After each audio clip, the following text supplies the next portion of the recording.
अस्सलाम वालेकुम, मैं हूं फैसल तारिड़। आज 10 जून है और आज दिन है जुमे का।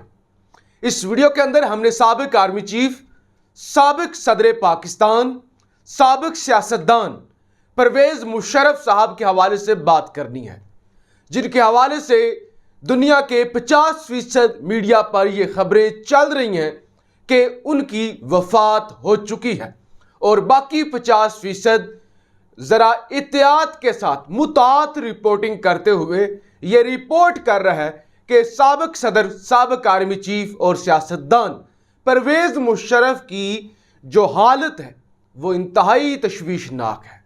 वो जिंदगी और मौत की कश्मकश में है। उन्हें दुबई के एक अस्पताल में वेंटिलेटर पर मुंतकिल कर दिया गया है। मेरी जो इतलात हैं उसके मुताबिक अभी तक परवेज मुशर्रफ साहब जिंदा है। परवेज मुशर्रफ साहब अपनी आखिरी सांसें ले रहे हैं, यानी कोई पता नहीं कि अगली खबर कब आ जाए कि परवेज मुशर्रफ साहब इंतकाल कर गए हैं। अभी मेडिकली वो जिंदा हैं, यानी आप यूं समझ लें कि हो सकता है कि उनके जिस्म के अंदर जिंदगी की कोई रमक बाकी ना हो। यही वजह है कि डॉक्टर्स ने उनकी फैमिली को आखिरी दीदार के लिए बुलाया भी है कि आखिरी दीदार करने के लिए आप आ जाएं।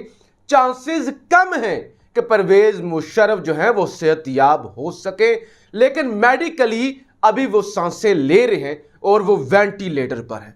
भारत का मीडिया उनकी मौत की तस्दीक कर चुका है। अभी मैंने भारत के तकरीबन सारे अखबारात देखे हैं, टीवी चैनल्स देखे हैं, उनमें 95% जो चैनल्स और अखबारात हैं, वेबसाइट्स हैं, वो ये रिपोर्ट कर रही हैं कि परवेज मुशर्रफ 78 साल की उम्र में इंतकाल फरमा गए हैं। अगर आप विकीपीडिया पर जाते हैं, विकीपीडिया पर जहां पे आपको सारी मालूमात मिलती है मुशर्रफ साहब के बारे में, वही जब पहले सफ़े पर ही आप होते हैं तो आपको नजर आएगा कि परवेज मुशर्रफ 10 जून 2022 को इंतकाल कर गए। यानी विकीपीडिया ने अपडेट कर दिया है कि परवेज मुशर्रफ अब जिंदा नहीं रहे। भारतीय मीडिया यह कहता है कि अभी तक फैमिली ने तस्दीक नहीं की और इसके अलावा पाकिस्तानी मीडिया तक भी तस्दीक नहीं की गई कि मुशर्रफ साहब का इंतकाल हो चुका है। लेकिन असल में परवेज मुशर्रफ साहब अब जिंदा नहीं हैं। परवेज मुशर्रफ साहब उन्होंने कारगिल की जंग भी छेड़ी थी और उस जंग के अंदर हिंदुस्तान को काफ़ी नुकसान हुआ था, पाकिस्तान को भी नुकसान हुआ था। यही वजह है कि भारत कभी भी मुशर्रफ साहब को पसंद नहीं करता।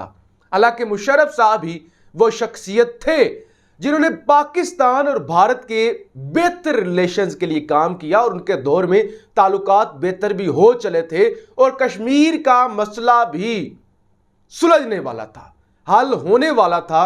लेकिन जैसे ही परवेज मुशर्रफ कमज़ोर हुए तो फिर बातचीत आगे नहीं बढ़ सकी। लेकिन परवेज मुशर्रफ को भारत के अंदर कुछ ज़्यादा पसंद नहीं किया जाता, इसी वजह से इस वक्त भारतीय मीडिया पर जश्न है। ज़रा परवेज मुशर्रफ साहब के बारे में आपको बता दूं, वो 11 अगस्त 1943 को 1943 के अंदर नई दिल्ली के अंदर पैदा हुए। नई दिल्ली अब कहते हैं, उस वक्त दिल्ली ही कहते थे। दिल्ली के अंदर पैदा हुए। उनका ताल्लुक एक सैयद घराने से है, यानी सैयद परवेज मुशर्रफ। अब उनकी जो परवरिश हुई, पाकिस्तान बन गया तो वो पाकिस्तान आ गए। कराची और इस्तांबुल के अंदर उनकी परवरिश हुई।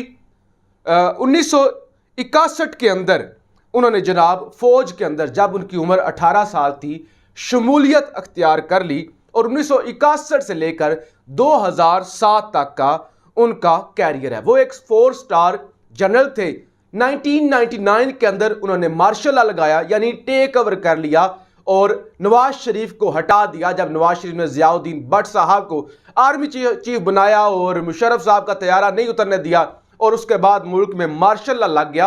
हालांकि खुद नवाज शरीफ साहब मुशर्रफ साहब को ज़ाती तौर पे लेके आए थे और उसके बाद राहील शरीफ साहब को भी लेके आए, उसके बाद कमर बाजवा साहब को भी लेके आए। लेकिन नवाज शरीफ जिनको भी लेके आए उनका नवाज शरीफ के साथ कोई अच्छा एक्सपीरियंस नहीं रहा।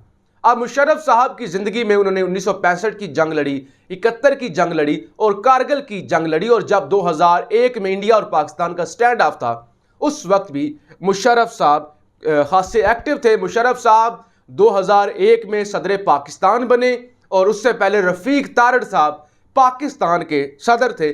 और उसके बाद आपको पता है कि मुशर्रफ साहब और काफ लीग की हुकूमत उन्होंने बनवाई, लोगों को काफ लीग के अंदर शामिल किया।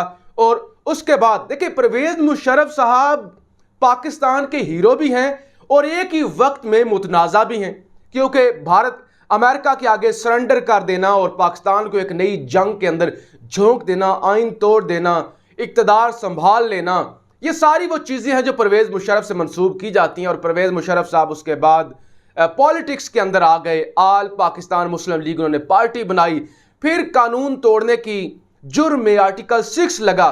जस्टिस वकार सेठ साहब ने उन्हें सजा सुनाई और कहा कि परवेज़ मुशर्रफ अगर मर भी जाएं तो डी चौक पर उनको 3 दिन तक लटकाया जाए। तो यानी उसके बावजूद परवेज़ मुशर्रफ पाकिस्तान वापस नहीं आए। उनको सजाए मौत हुई थी, यानी सजा हुई थी, उसके बावजूद वो पाकिस्तान नहीं आए। और हमेशा जब डिस्कस किया जाता है पीपल्स पार्टी को या नवाज शरीफ को, तो वो कहते हैं कि हमारी बात तो तुम बड़ी करते हो, सारे मीडिया के लोग आप बड़ी बातें करते हैं कि नवाज शरीफ वापस लाएं, नवाज शरीफ वापस लाएं, अल्ताफ हुसैन वापस लाएं। सबसे पहले तो परवेज़ मुशर्रफ की बात करें, जिसने आइन तोड़ा था, जिसने एमरजेंसी लगाई थी, जिसने साबिक चीफ जस्टिस को ओहदे से हटा दिया था, अदलिया बहाली पे तारीख चली और वो सारे मामलात। यानी जब परवेज़ मुशर्रफ साहब ने अमेरिका की जंग में हमें झोंका, एमरजेंसी लगाई, अदलिया को ख़त्म किया, चीफ जस्टिस को बरतरफ किया, तो इन सारे केसेस में परवेज़ मुशर्रफ को इसलिए कटहरे में नहीं लाया जाता क्योंकि जाहिर है वो फौजी थे और आर्मी चीफ रहे हैं और फौज की रिप्यूट और फौज की जो है वो इज्जत वो स्टेक पे है और ये एक पावरफुल इंसान थे, तो इसलिए उन पर हाथ नहीं डाला जाता या उस हवाले से बात नहीं की जाती।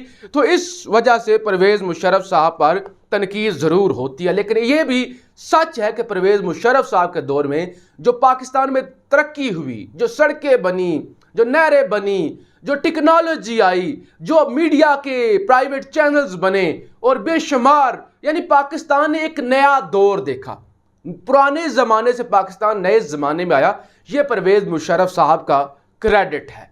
तो अल्लाह ताला परवेज़ मुशर्रफ साहब अगर तो ज़िंदा हैं उनको ज़िंदगी दे, और अगर फौत हो चुके हैं तो अल्लाह ताला उनके गुनाह माफ़ करे, उनके दर्जात बुलंद करे। आर्मी चीफ साहब जी ज़रा गुस्से में हैं, ये खबरें आ रही हैं। आज इस्लामाबाद हाई कोर्ट के अंदर समी इब्राहिम के केस की समाअत थी और वकील साहब ने कहा कि समी इब्राहिम साहब ने ऐसे बयानात दिए हैं जिससे आर्मी चीफ इश्तियाल में आए हैं, गुस्से में आए हैं। तो चीफ जस्टिस अतर मनिल्ला साहब ने पूछा, आपने पूछा आपको पता है कि आर्मी चीफ इश्तियाल में आए हैं? क्या आर्मी चीफ इतने सी बातों पर इश्तियाल में आ जाएंगे? जैसे कल जस्टिस अतर मनिल्ला साहब ने कहा था कि आज स्टेट इतनी कमज़ोर है कि चंद ट्वीट्स की वजह से वो समझे कि बगावत हो गई है और स्टेट कमज़ोर हो गई है। स्टेट के करने के और बहुत से काम हैं, स्टेट जो है इससे आगे बढ़े, अदारे अपनी इज्जत खुद करवाते हैं, ज़बरदस्ती इज्जत नहीं करवाई जा सकती। तो आज भी जो है वो केस के अंदर कहा गया कि समी इब्राहिम साहब बयान रिकॉर्ड करवाएं, लेकिन ये पाकिस्तानियों तक पहुंची इतलात कि समी इब्राहिम की वजह से या मीडिया पर जो मनफी रिपोर्टिंग हो रही है या आप कह लें कि आर्मी के किरदार के मुताल्लिक जो गुफ्तगू हो रही है, उस वजह से आर्मी चीफ शदीद गुस्से में हैं, वो इश्तियाल में हैं। आज बजट का दिन भी है, बजट पेश किया जा रहा है और एक ऐसा बजट पेश किया जा रहा है वो तो पाकिस्तानी अवाम का धुआं निकालने के मुतरादिफ है कि कान नाक हर जगह से धुआं निकल जाए पाकिस्तानियों का। पेट्रोल बम गिराने की भी तैयारी कर ली गई है। शाहिद खाकान अब्बासी साहब ने बताया है कि अभी भी हम पेट्रोल सस्ता दे रहे हैं और हम चाहते हैं कि जितने का हम खरीद रहे हैं कम से कम उतने का तो ज़रूर बेचें। तो वो कहते हैं हम अभी भी डीजल जो है वो 28 रुपये महंगा बेच रहे हैं, महंगा मतलब लेके और सस्ता बेच रहे हैं, और इसी तरह से हम 8 रुपये पेट्रोल जो है वो भी सस्ता बेच रहे हैं। तो हमें ये कीमतें बढ़ानी होंगी, हम मजबूर हैं। और इसी तरह से घी, कुकिंग ऑयल और बाकी चीज़ें तकरीबन महंगी हो रही हैं। और इस दफ़ा ना तो कोई अपोजिशन है, अब इनको खुलकर मौका है कि जितने ज़्यादा टैक्सेस लगाएं, जिस तरह से पाकिस्तानियों को लूटना चाहें ये लूटें। और इनको सिर्फ पैसे खर्च करने का तजर्बा है, लोगों को लूटने का तजर्बा है, इसके अलावा तो इनको कुछ भी नहीं आता। आमिर लियाकत हुसैन के हवाले से भी खबर बता दूं कि आमिर लियाकत हुसैन का अब जनाजा होगा, पोस्टमार्टम नहीं होगा। लाश जो है डेड बॉडी वो फैमिली के हवाले करने का कहा गया है। और जब ये आप वीडियो देख रहे होंगे शायद आमिर लियाकत हुसैन का जनाजा भी हो चुका हो। अपनी राय का इजहार ज़रूर कीजिएगा। पाकिस्तान जिंदाबाद।